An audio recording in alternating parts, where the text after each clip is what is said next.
No worries. Okay. So Andrew, can you tell me the main causes of erosion on PEI? Well, for what we were studying this summer, I mean, it's mainly just due to seawater, the waves crashing against the shore.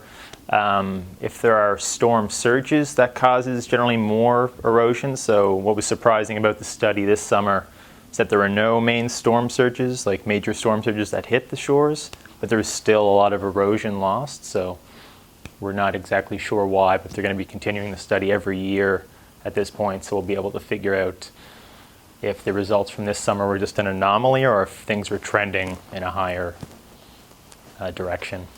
I think the biggest thing right now is just to educate people that it's, unfortunately you watch, political debates and it's still treated like people aren't sure whether climate change is actually happening. But, having started here in June, the amount of experts I've heard talk on it, it's really not a debate anymore. It just depends on what we can do as a world just to slow down the amount of CO2 we're putting in the atmosphere, and coming to terms with sea level rise and how we're going to need to move some infrastructure, change things around. Certain communities are going to be lost most likely, so just we can do it. We just need to be mentally prepared to do it. So if we start working now, we can be efficient, but it seems like there's a slow process of people deciding whether or not they think it's a real issue.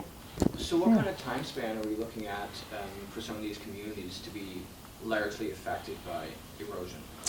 Well, the Climate Lab has this computer program called Clive. It's kind of like a video game. It allows you to fly over the island and look at sea level rise over the next 50 years, 100 years.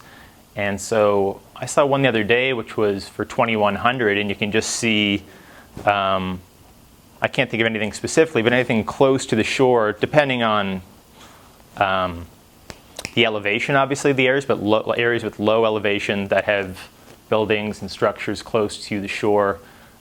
It's just a matter of time before it all starts. The water starts coming up, and in certain areas, the island's getting smaller. So.